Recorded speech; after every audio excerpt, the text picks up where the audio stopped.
C'est toujours difficile de parler de soi, mais si je devais résumer, voilà, j'ai eu plusieurs vies. Ma première expérience professionnelle, c'était avec une grande championne qui s'appelle Michèle Mouton, dans le monde du rallye. Après, je suis rentrée dans un cabinet américain de conseil en recrutement, et puis, bien évidemment, le plus gros de ma carrière, je l'ai fait chez Air Courtica, dans des fonctions marketing, communication et commerciale.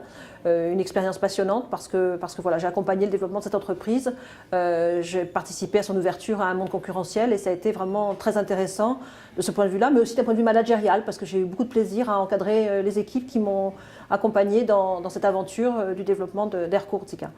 Voilà. Et puis parallèlement, j'ai une vie associative aussi, donc voilà, j'ai choisi de servir une cause qui nous est chère et qui m'est particulièrement chère, qui est l'aide aux malades du cancer.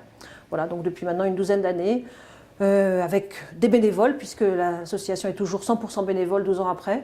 Nous avons mis en place différents dispositifs grâce au soutien de nombreux partenaires et surtout l'investissement des bénévoles, des dispositifs qui aident les malades du cancer à faire face à cette phase difficile qu'est la maladie, et particulièrement difficile en Corse, puisque trop souvent il faut partir, et trop souvent les malades sont confrontés aussi à des difficultés économiques et financières, parce que c'est une réalité de la Corse. Hein. Aujourd'hui, le seuil de pauvreté est malheureusement important, 30% de la population, et on le reçoit, on le revoit, on le constate régulièrement dans nos dossiers.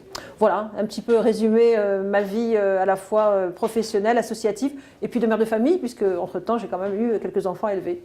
Le dénominateur commun à ce parcours, à la fois personnel, professionnel, associatif, c'est cette volonté de m'engager pleinement dans ce que je fais, dans les choix qui sont les miens, et de faire en sorte que cet engagement se traduise en action.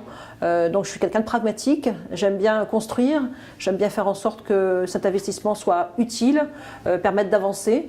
Donc c'est un petit peu la suite logique, parce que c'est vrai que quand on est notamment dans la vie associative, on se rend bien compte à un moment donné que les freins qu'on rencontre trouvent des réponses dans autre chose que le bénévolat.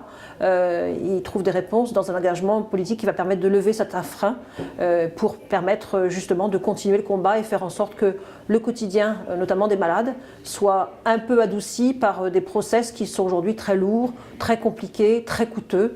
Donc c'est un petit peu la suite logique.